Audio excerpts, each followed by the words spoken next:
Well, the Vice Heist is finally out after so long of planning it, writing it, getting all these cast members together, and shooting it and editing it, which took some time, let me tell you that. It's finally out here on YouTube. It's been out for 2 weeks, so hopefully you got a chance to check it out. If not, check it out when you get done with this video. But yeah, today I just want to kind of talk about the overall journey of the Vice Heist. This video is going to be very unscripted, unedited, and just me talking about the behind the scenes and how I actually made it. I have a few bullet points here on my phone, and I actually was just going to record this outside, but it was actually kind of raining out. It was thundering and lightning and still raining, so I just decided to shoot inside. I think that was a better option, obviously. Yeah, I mean, I want to talk about a lot of things in this video, just kind of like going start to end, basically, of like the full like format and like where it started and where it ended. And I just want to say I've been planning this film for by the time this video's out, it's been probably a year since I've been planning it out. I had it scripted out last October in 2024, and just been having such a unique journey with this film in particular, which we'll get into in this video. But the first thing I kind of want to talk about is just me growing up with GTA 5 and Red Dead Redemption 2. You know, I spent so much time here on YouTube the last 3 years talking about GTA 5, Red Dead Redemption 2, making videos about those games on my gaming channel. And it's just been so impactful for me, like, playing GTA 5 in middle school and high school with my buddies. And I've been talking about this so long, just kind of like my journey playing those games, and it was a really special time.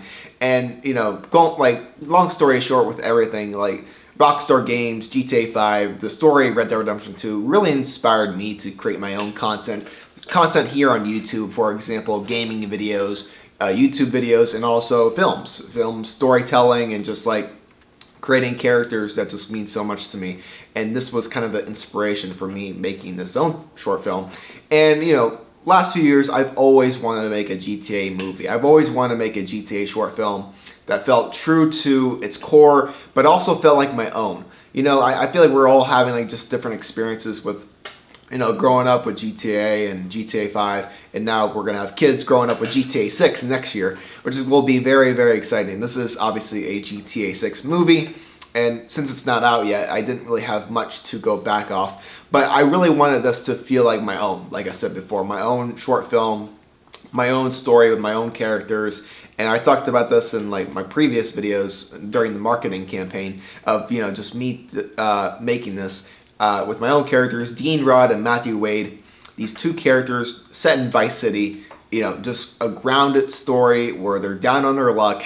They got the Parren family after them, they got other gangs, the Phillips Industries, just so many other like people after them, and they just have a chance of a lifetime to rob the Diamond Casino, which has been a big part of GTA Online the last few years, and just kind of creating this cinematic world outside. And just the GTA franchise has like a few different universes: the 3D universe, the HD universe, and now we have the cinematic universe, or at least my cinematic universe, where I kind of combine both. I don't know if the Parren family will show up in GTA 6. I don't know if obviously the lore and what I brought in stuff from GTA Vice City, GTA 1, GTA 4, and GTA 5, and GTA 6 all combined into one, and I just added so many references, so much stuff, so much hidden stuff in the background based on those games. And this is just kind of like a love letter to the GTA franchise overall. And that was kind of the core thing behind this movie. And I've been, like I said, I've been wanting to do this for years. 2 years ago, actually, I'll talk about this briefly, I was trying to make this movie before the Sunshine State, before my other short films, because actually I was planning it right after GTA 6, the first trailer dropped for it, which was in 2023, almost 2 years ago. Freaking in 2 months it'll be 2 years ago. Time flies, guys. It's so crazy. It's been 2 years since that trailer dropped. But yeah, I just want to kind of get into like the writing and why I came back to the project. So if you guys follow the channel for some time, I scrapped my feature film last year, which I was working on for a few months, called The Sunshine State, and then I ended that in September. took a break and did some miscellaneous stuff here on YouTube for a few months. Then I came back to this project in October, and I wanted to write this. I felt like I was ready. I felt like I was ready to make a short film, and I wanted to make something good and something personal to me, and also do something fun at the end of the day. I knew GTA 6 was coming up soon, as we so thought. I mean, shit, if it didn't get delayed, it would have been here like probably next week. They said fall 2025 originally, and funny enough, like it would have been here, but unfortunately it is not. Just looking here on my phone and my few notes I wrote down. Yeah, so I was writing in October, November. I felt like I had a good story, like I was saying before, Dean Rod and Matthew Wade. I wanted to make a grounded story in GTA 5, in the GTA world overall. GTA 5 has become this larger-than-life, futuristic flying cars and, griefers and just like all this stuff. And I wanted to bring it back to the basics of like what it was about. Criminals robbing gas stations, smoke shops, and now they have a chance of a lifetime to rob this big grand casino. And I really felt inspired by like, Reservoir Dogs, other films like that, Pulp Fiction, all those kind of like lower budget mafia movies where like they don't show the heist, but they show like the background of the heist. And we'll talk about that later after we get into kind of like more writing part. But back last year around November, December, and January, I wanted to make this a bigger short film. And we'll get back into this point later, but I want to mention here real quick that a lot of people were thinking that this was going to be a bigger budget movie, and they're like, oh, there wasn't that much action, there wasn't that much, why didn't you show the heist and all that? So, about a year ago, I wanted this to be more of an action-packed film. Obviously, with a lower budget, you just don't have that much resources available to you. You have limited stuff, limited equipment, limited money is a big part of filmmaking. And I realized that if, you can make movies for free. I've always said that. I've always shown that on YouTube. I've made many movies just by myself with a basic camera, even my iPhone. But to make bigger stuff, you need bigger equipment, bigger money. Just at the end of the day. That's just how it is. And my point is, where was I going with that? Yeah, so I remember now.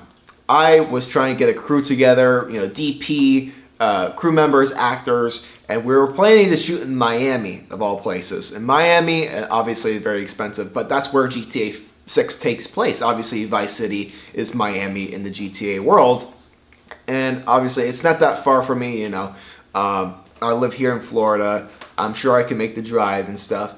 And, we were actually planning out, getting the money and trying to figure all it out. And I just, it took a long time to, those few months, October, November, December of 2024, and doing so many Zoom calls, meetings and stuff with people. I just realized, like, this has become, like, kind of a big headache.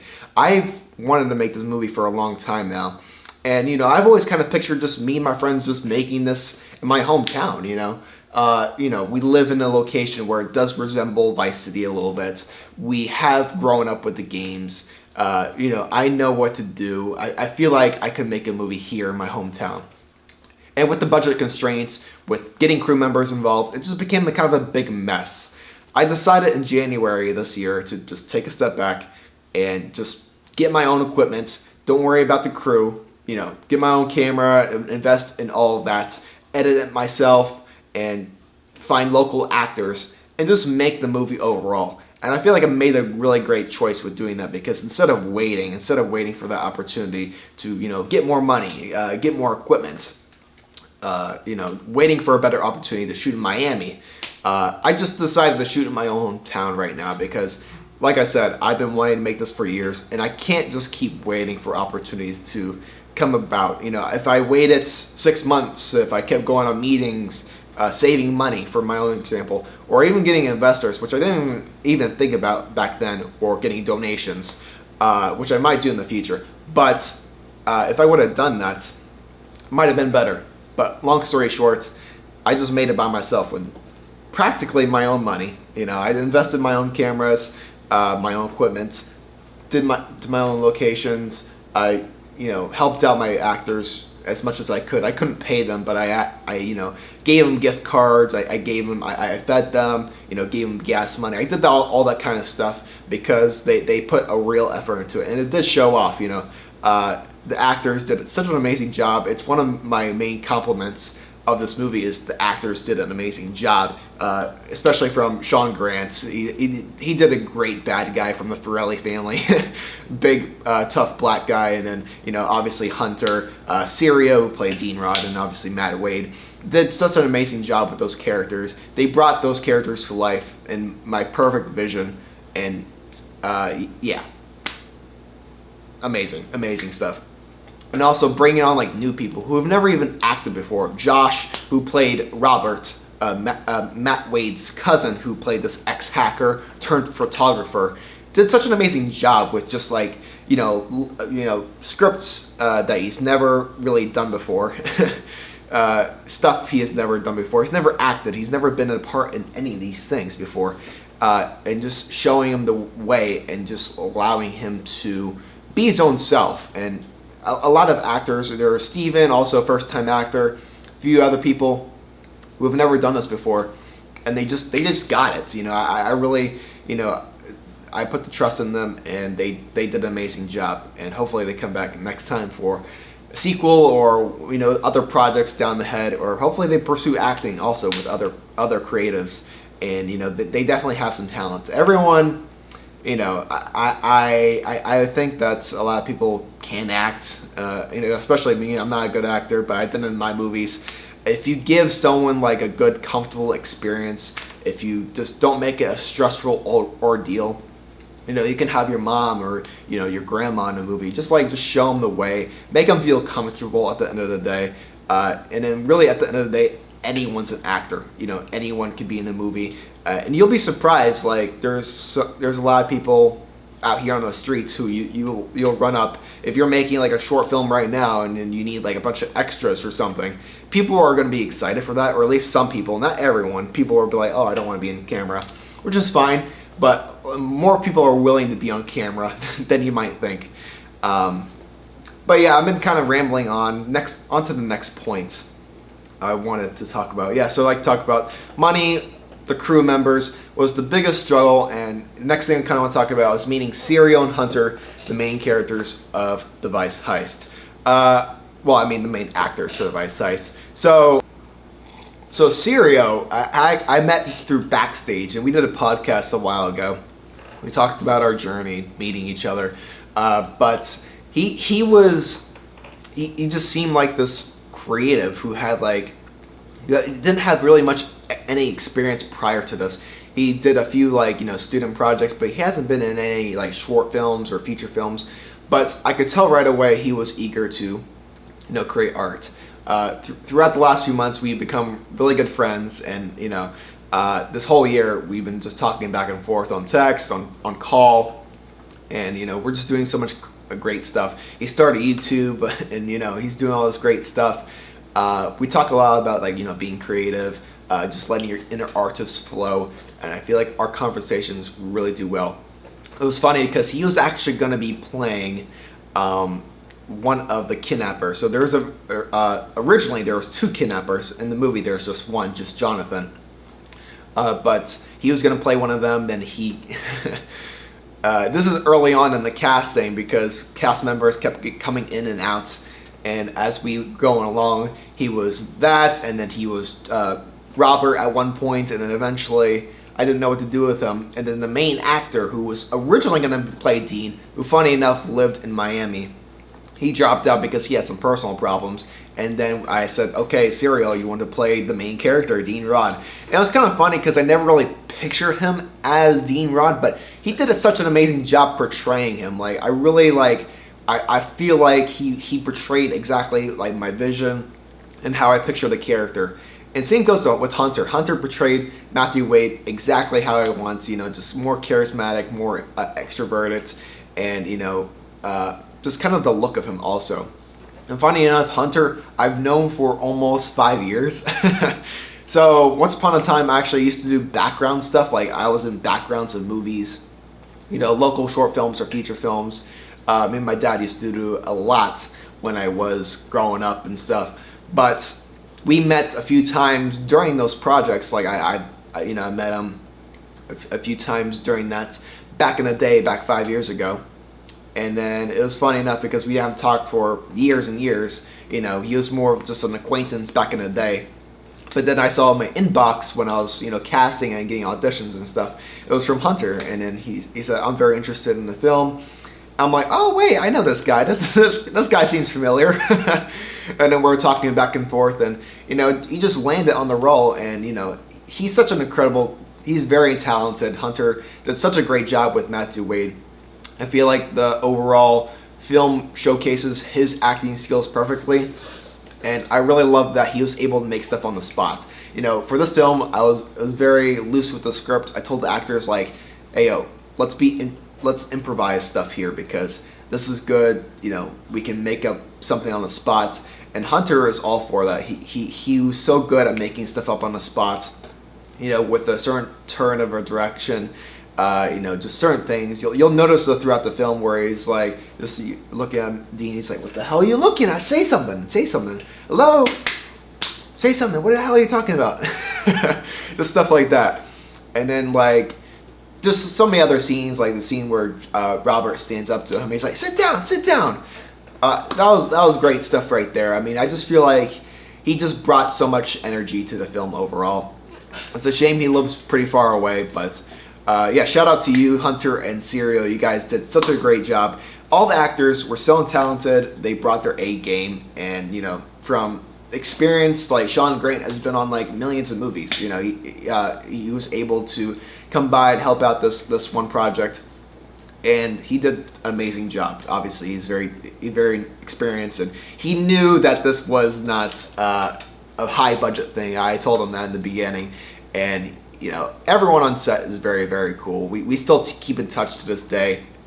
And you never know, for the sequels, we'll be in touch again. But you never know when we get to that point. But the next thing I kind of want to talk about is, let me just see here. So yeah, we talked about kind of the characters. And I'll just talk about kind of the story and why it's kind of personal to me with the struggles of day-to-day life and, just kind of having a chance to overcome past failures. I feel like with all my films, I try to make it a little bit personal. I feel like with the Sunshine State, I made it too personal. That's why I had to step back from it. But a part of me, with all my films, is I want to make it a part of me. Obviously, it's my movies. And just writing it with the backstory of what I'm feeling in the moment. I feel like I was writing this during a time when I was feeling very pressured by life. And, just a chance of a lifetime to fix it all. And that's what Dean Rod and Matthew Wade have in this film. They have an opportunity of a lifetime to fix it all. They can rob this diamond casino, millions and millions of dollars. They can pay off the Forellis, the Port Gellhorn timeshare, the old lady that ran him over, Phillips Industries, and just everyone else. They can pay them all off and have enough money to spare over, retire. And this is what they talk about at the ending of the movie. They retire and they can finally be away from all this bullshit.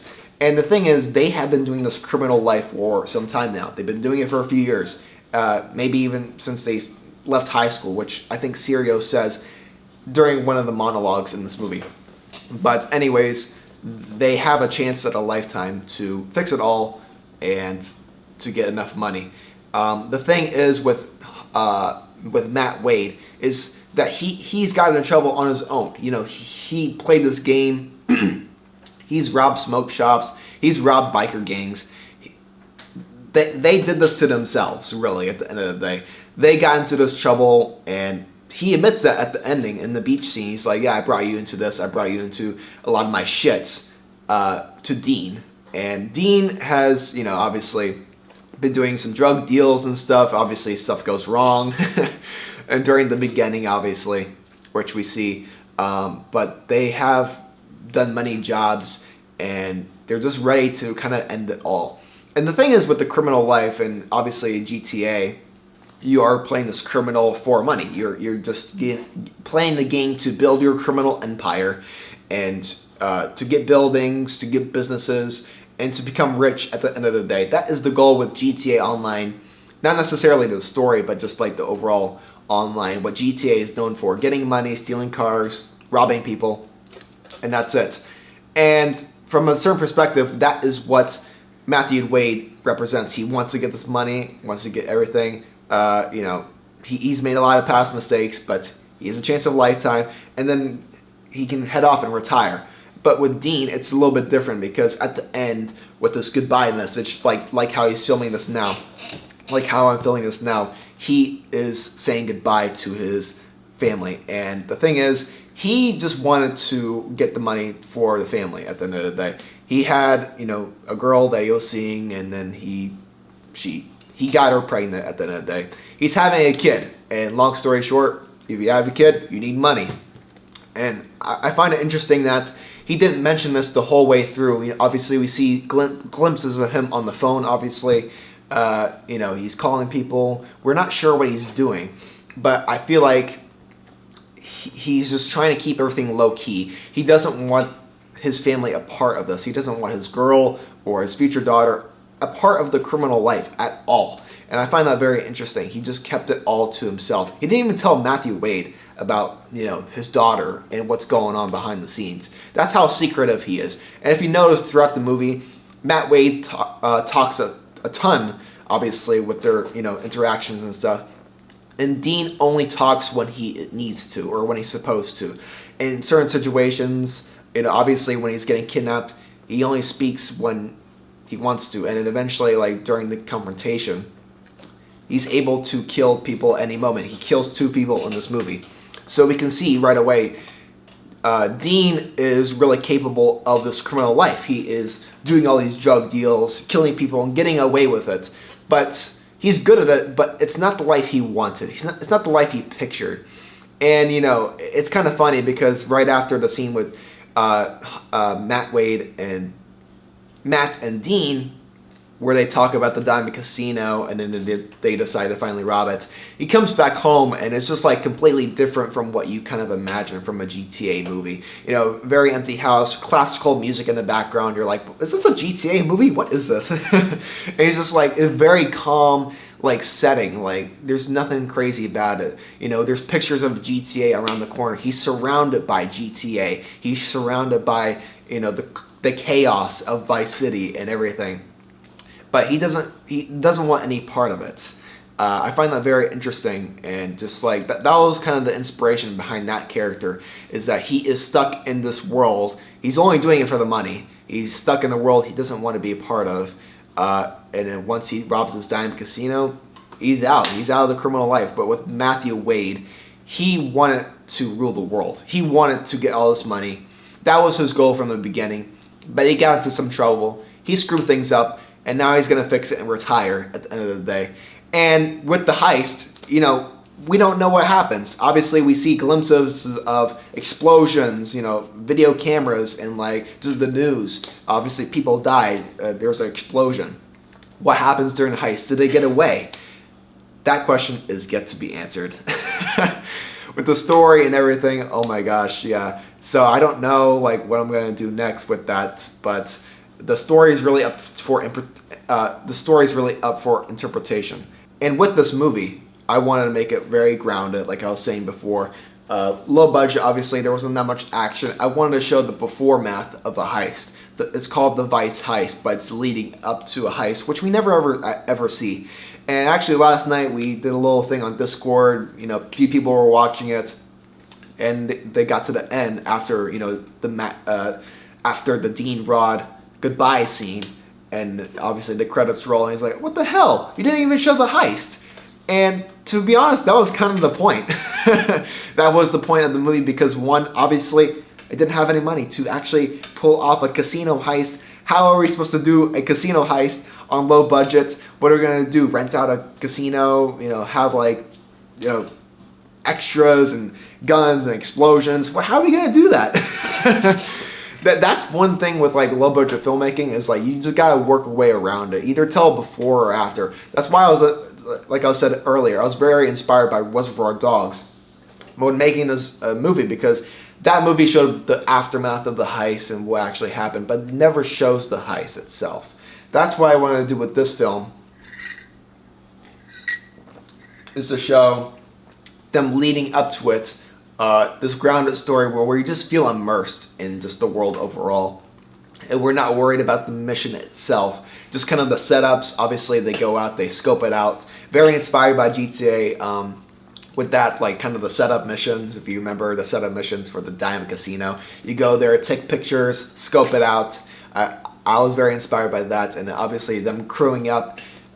Matthew Wade trying to find his cousin, who's now a photographer. He used to hack in Life Invader and all these other places, but he retired obviously because the hacker in the movie was very inspired by the real GTA 6 hacker who leaked GTA 6 about like 3 years ago. And in this case he got away with it, but that was just kind of like a little bit of a reference to that. I don't know if many people got that. Speaking of references, I did add a lot of references to this film. I try to make it very nostalgic for obviously people who played Vice City, GTA 5, GTA 4, and even like GTA 1, and going back to the very early stuff. I wanted us to feel like kind of just a love letter to the franchise overall. And I know with everyone's interpretation, this film isn't going to please everyone because this is a very different movie than you might expect, because there's not that much action.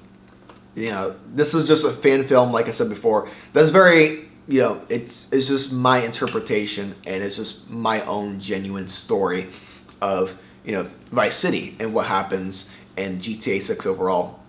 GTA 6, I'm beyond excited for, man. But like, yeah, I've always wanted to make this film. I'm so glad I just made it, man. This has been a dream project of mine. It's one of my dream films. I have like 10 films on my dream list, and now this one's marked off, so I'm really happy about that. I'm only 21. I'm already making movies. It's my 8th movie I've made.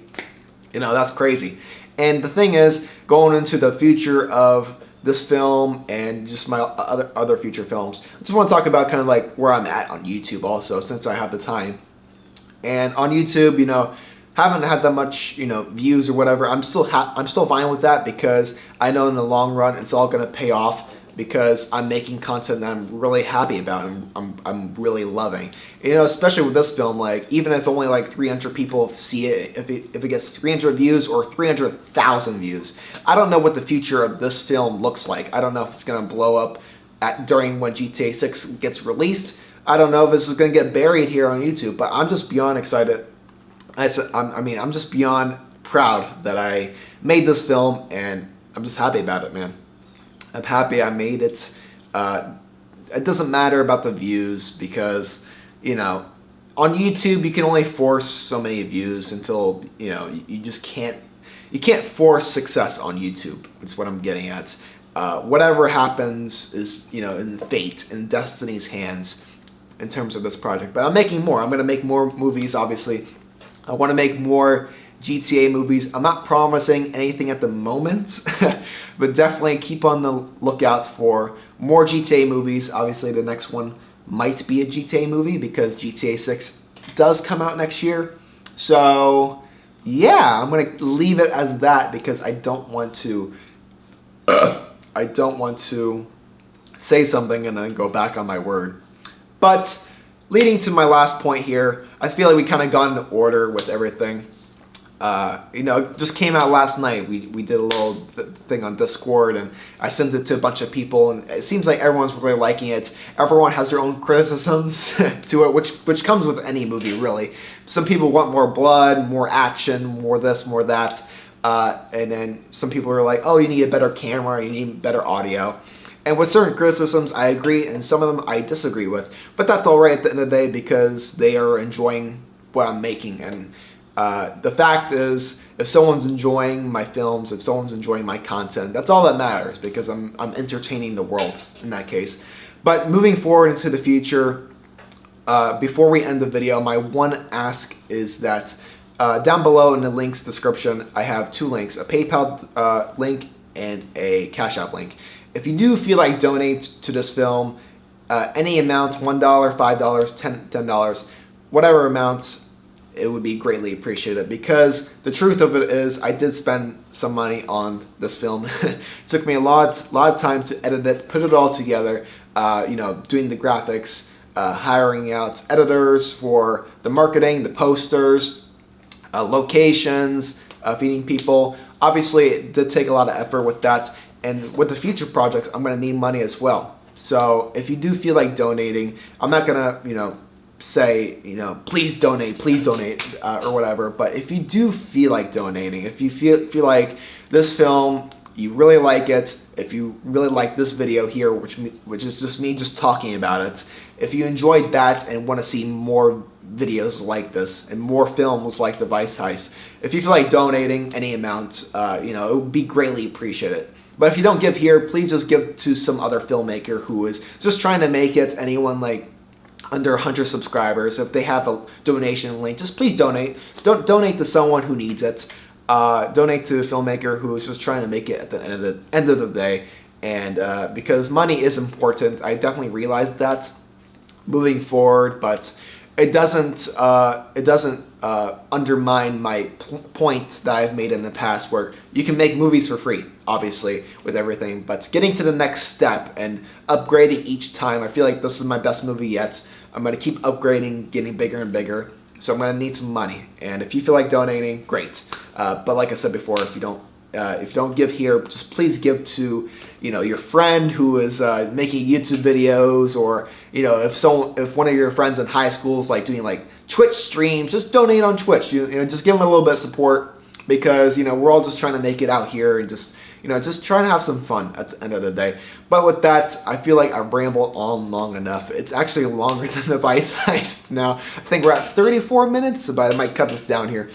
Thank you so much. I'm going to make sure I didn't miss anything, which I don't think I did. I feel like I got all my points I want to get across. But yeah, the story, the back, behind the scenes, everything is on my channel. You can check it out. I got vlogs of me, like the filmmaking days. I got videos of me talking about it. I'm doing podcasts in coming weeks. We're going to do a podcast of us talking about the GTA 6 movie, obviously, and a few other things on the channel. So stay tuned, stay subscribed, and I'll see you guys next time. Thanks for watching.